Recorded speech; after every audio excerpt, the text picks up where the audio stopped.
ओम शांति। 13 अप्रैल 2024 की साकार मुरली विधि पूर्वक सुनने से पहले आज की मुरली की मुख्य बिंदु सुनते हैं।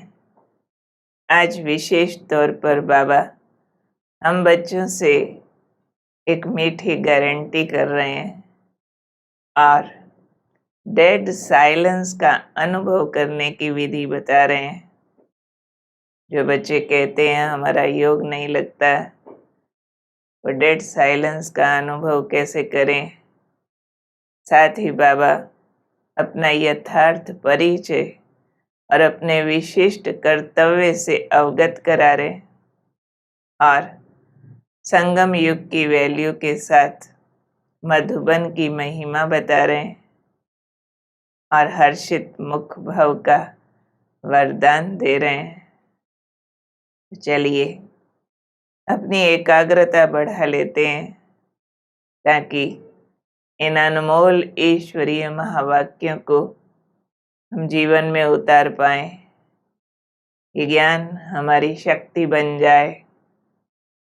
तो एकाग्रता बढ़ाने के लिए चारों ओर से ध्यान समेटते, अपने इंद्रियों से भी ध्यान समेट कर भीतर ले जाते हैं। इस देह के भीतर जगमगाता अविनाशी ज्योति बिंदु आत्मा हूँ मैं, एक अद्भुत शक्ति हूँ। मुझ में सारा ज्ञान समाता है, इंद्रियों से प्रकट होता है। ज्ञानदाता स्वयं ज्ञान सागर निराकार ज्योति बिंदु शिव भगवान है, जो दूर ब्रह्मलोक के लाल देश में निवास करते हैं। वो महाज्योति बिंदु निराकार परम शक्ति वर्तमान समय अवतरित हुए हैं आबू की पहाड़ियों पर, ब्रह्मा के ललाट पर, और उनके मुखारविंद से दिव्य वाणी उच्चारण करते हैं। आज शिव बाबा ब्रह्मा मुख से बोले, मीठे बच्चे, बाबा 21 जन्मों के लिए तुम्हारी दिल ऐसी बहला देते हैं जो तुम्हें दिल बहलाने के लिए मेले मलाखड़े आदि में जाने की दरकार नहीं। तो बाबा हमें आंतरिक सुख और आनंद देते हैं, जिससे और सारी डिपेंडेंसीज समाप्त हो जाती है। तो ये आँखों से बढ़िया दृश्य देखें, कानों से कोई ऐसे स्वर सुने, उसकी आवश्यकता नहीं।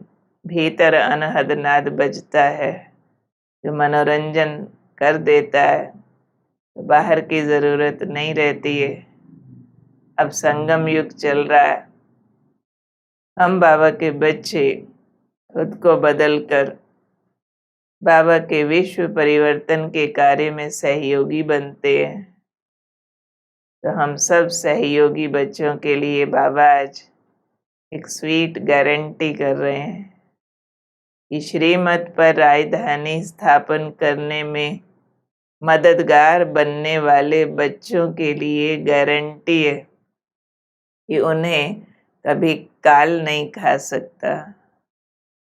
काल नहीं खाएगा मतलब अनटाइमली डेथ नहीं, मौत पर विजयी, क्योंकि अमरत्व की फीलिंग में रहेंगे, आत्मस्मृति में, और सतयुग की राजधानी में कभी अकाले मृत्यु हो नहीं सकती।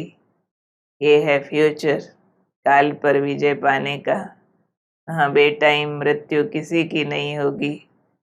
और ये अनाउंस्ड डेथ, इच्छित मृत्यु, इच्छा से शरीर का त्याग करेंगे, पर्पसली सबको बता के आत्मा जाएगी, अगले शरीर में जा रहे हैं। तो ऐसे युग में हमारा जन्म हो जाता है जब हम बाबा के मददगार बनते हैं नवयुग स्थापन करने में, तो बाबा कहते हैं मददगार बच्चों को बाप द्वारा ऐसी प्राइज मिल जाती है जो 21 पीढ़ी तक अमर बन जाते हैं, क्योंकि मैं अमर आत्मा ये सदा ध्यान रहता है। नाशवान शरीर पहना हुआ वस्त्र मात्र ये फीलिंग रहती है, इसलिए पूरा युग ही अमर युग है। हम अमर आत्माएं अमरत्व की फीलिंग में रहती हैं। ये प्राइज वंडरफुल हमारे लिए है भगवान के द्वारा। फिर बाबा अपनी सत्य पहचान देते हुए अपना कर्तव्य स्पष्ट कर रहे हैं कि आत्माओं का बाप एक परमात्मा है। शरीर का बाप तो देहधारी है, परंतु आत्माओं का बाप अशरीरी है। फीलिंग लें, मैं आत्मा अशरीरी, मेरा पिता परमात्मा अशरीरी, निराकार ज्योति, वे कभी पुनर्जन्म में नहीं आते। वही दुख हरता सुख करता है, वही शांति देने वाला ईश्वर है। उनसे बहुत सुख मिलता है। फील करते जाएं। कोई भी मनुष्य उनके नाम रूप देश काल को नहीं जानते हैं। इसलिए अब स्वयं शिव बाबा ब्रह्मा द्वारा रचता और रचना के आदि मध्य अंत की पूरी नॉलेज देते हैं। ये ब्रह्मा भी पहले कुछ नहीं जानते थे, यही फिर पढ़कर विश्व के मालिक बनते हैं। तत्त्वम, जैसे ब्रह्मा बाबा कुछ नहीं जानते थे, शिव बाबा ने ज्ञान दिया और ये उसको धारण कर विश्व के मालिक बन जाते हैं। ऐसे ही हम भी कुछ नहीं जानते थे, बाबा के ज्ञान के द्वारा हम भी विश्व के मालिक बनने के योग्य बनते हैं। तो बाबा और हम बच्चों को अपना कर्तव्य स्पष्ट कर रहे हैं कि आत्मा ऑर्गन्स द्वारा पुकारती है कि हे पतित पावन बाबा, हमको आकर पावन बनाओ। अब एक सत्य शिव बाबा संगम पर ही आकर कहते हैं, काम महाशत्रु है, सृष्टि की वृद्धि बहुत हो चुकी है, अब पवित्र बनो। सतयुग में तुम पावन थे, फिर तमो प्रधान बन पड़े हो, अब पावन सतो प्रधान बनना है। बाप समझाते हैं कि पतित पावन तो एक मैं ही हूँ। तो बाबा की याद हमें पतित से पावन बना सकती है। यही बाबा का कर्तव्य है जो अब कर रहे हैं, जिसके लिए हमने उन्हें पुकारा था। फिर बाबा जब आते हैं तो ये समय संगम युग हो जाता है, युग परिवर्तन हो रहा है। तो संगम युग का महत्व समझा रहे हैं बाबा। ये पुरुषोत्तम संगम युग बहुत छोटा लीप युग है। पुरुषोत्तम वर्ष मास दिन भी इस पुरुषोत्तम संगम पर ही होता है। ये पुरुषोत्तम बनने की घड़ी है। इसलिए बाबा कहते अपने कैरेक्टर्स का रजिस्टर रखो। It's the value of the time. ये टाइम की डिमांड है कि अब हमें सब मनुष्यों के बीच रहते हुए अपने आप को उत्तम स्थिति तक लेकर जाना है। उसके लिए चेक करने कैरेक्टर्स, अपनी धारणाएं, वैल्यूज और अटेंशन बताया। पढ़ाई में कोई गफलत नहीं, लापरवाही नहीं करनी है। बाप नहीं कहते मेरे साथ तुमको रहना, घर छोड़ो और आके रह जाओ, नहीं। तुमको घर बार भी संभालना है। भल तुम बैठे पुरानी दुनिया में हो, परंतु बुद्धि से सदा समझो कि हम संगम युगी हैं। ये स्मृति बहुत काम करती है कि अब कलयुग छोड़ चले सतयुग की ओर। ये है संगम युगी स्मृति।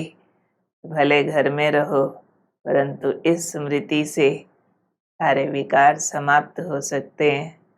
तो इस समय ही बाप आकर 21 जन्मों के लिए तुम्हारी दिल बहला देते हैं। एंटरटेनमेंट इंटरनल हो जाता है।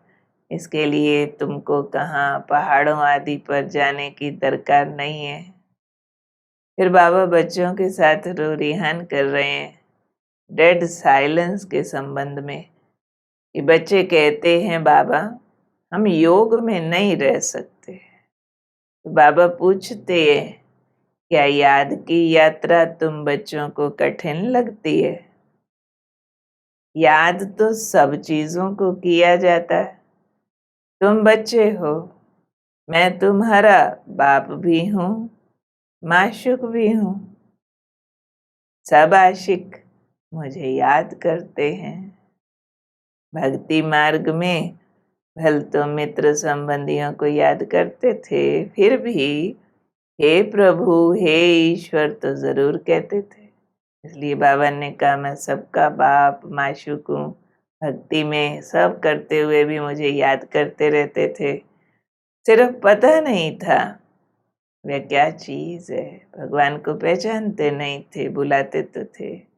अब बाप स्वयं बैठ तुम्हें ड्रिल सिखलाते हैं। खुद सन्मुख है तो याद करना कितना आसान हो जाता है। तो बाबा जो ड्रिल सिखलाते हैं वो है डेड साइलेंस। उस डेड डीप स्वीट साइलेंस को फील करने के लिए क्या करे वो अभ्यास बाबा समझा रहे हैं कि तुम्हें देह सहित सब का त्याग कर अपने को आत्मा समझ बाप को याद करना है। तो बुद्धि से सारे कनेक्शन त्याग कर, यानी बुद्धि से अटैचमेंट छोड़ के फिर बाबा की तरफ बुद्धि लेकर जाएं। अपने घर और सतयुगी राजाई की स्मृति में रहना है। खींचता रहे वो घर मेरा है, सतयुगी मेरा स्वरूप है। बस ये बने बने यही है सबसे मुख्य सब्जेक्ट डेड साइलेंस की फीलिंग में जाने के लिए। जो जितना जितना बाप को याद करेंगे उस अनुसार राजधानी में पद पाएंगे। फिर प्यारे बाबा आज कुछ बातों के अर्थ समझा रहे हैं। ओम का अर्थ समझाते हुए बाबा ने कहा ओम माना अहम आत्मा मम शरीर। मैं आत्मा हूँ, ये मेरा शरीर है। ये ओम की फीलिंग है। एकदम भ्रिकुटी में चमकता सितारा देह जैसे कि है नहीं, इस फीलिंग में चले जाएं। ये ओम की फीलिंग है।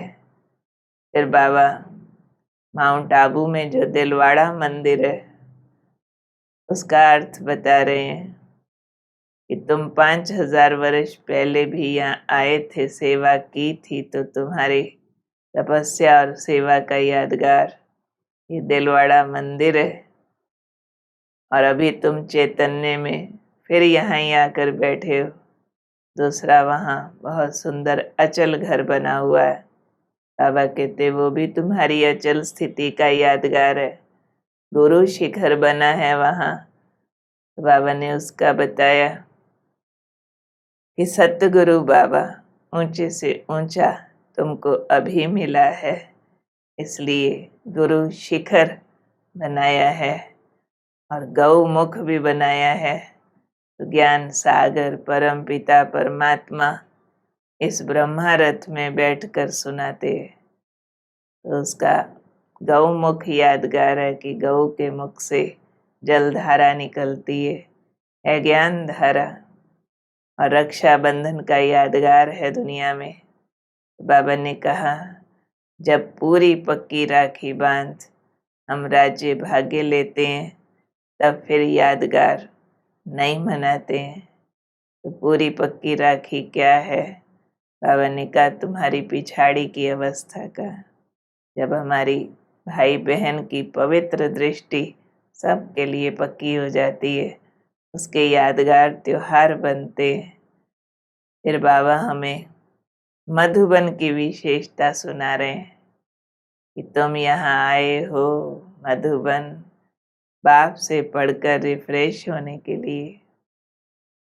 दुनिया में तो गोरख धंधा बहुत रहता है, शांति से सुन भी नहीं सकते, बहुत ओना रहता है, चिंता फिक्र रहता है, संकल्प चलते रहेंगे जल्दी घर जाऊं, सेंटर पे आएंगे, क्लास करेंगे तो भी घर के काम याद आएंगे। यहाँ मधुबन में तुम्हें कोई होना फिक्र नहीं, जैसे हॉस्टल में रहते हैं।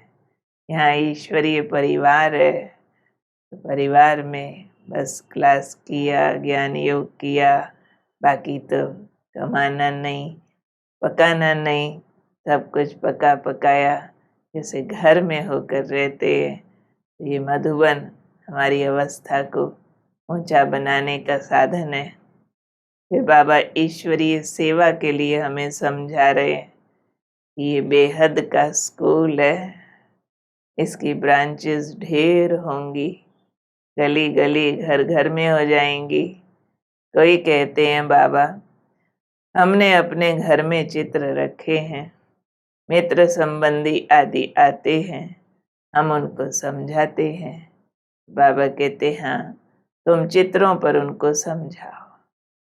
ये अब तक बहुत पढ़ा भगवान के बारे में, अब स्वयं बेहद का बाप आकर वही सच्चा ज्ञान सुनाते हैं। तो जो इस झाड़ के पत्ते होंगे आ जाएंगे, जो देवकुल के हैं, देवता थे, फिर बनने के लिए इस ज्ञान से आ जाएंगे। और अब हमें लेना है सतगुरु बाबा का वरदान। गुरुओं का गुरु सतगुरु स्वयं निराकार शिव भगवान जगमगाते हैं ब्रह्मा तन में। अव्यक्त बाप दादा मेरे सामने है, उनका दिव्य तेज मुझ पर बरस रहा है, अनंत शक्ति अंदर समा रही है। मुखारविंद से वरदान उच्चारण हो रहा है।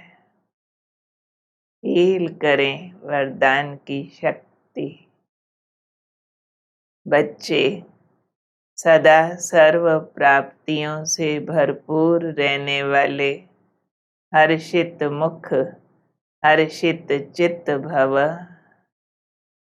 जब भी कोई देवी या देवता की मूर्ति बनाते हैं तो उसमें चेहरा सदा हर्षित दिखाते हैं। तो आपके इस समय के हर्षित मुख रहने का यादगार चित्रों में भी दिखाते हैं। हर्षित मुख अर्थात सदा सर्व प्राप्तियों से भरपूर। जो भरपूर होता है वही हर्षित रह सकता है। अगर कोई भी अप्राप्ति होगी तो हर्षित नहीं रहेंगे।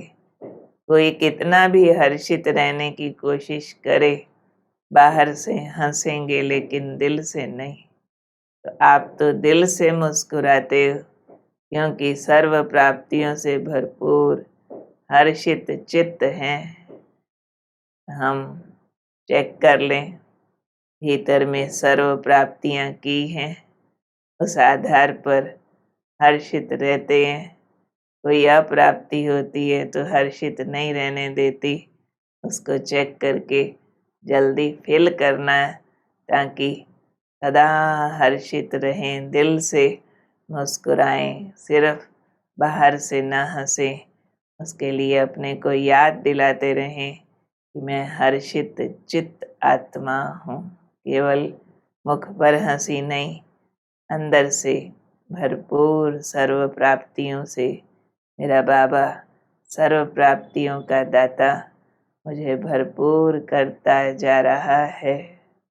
स्लोगन पास विद ऑनर बनना है तो हर खजाने का जमा खाता भरपूर हो, सारे खजाने बाबा से भरते रहें और उस हिसाब से विकर्मों को जीत सुकर्मी बन पास विद ऑनर हो जाए।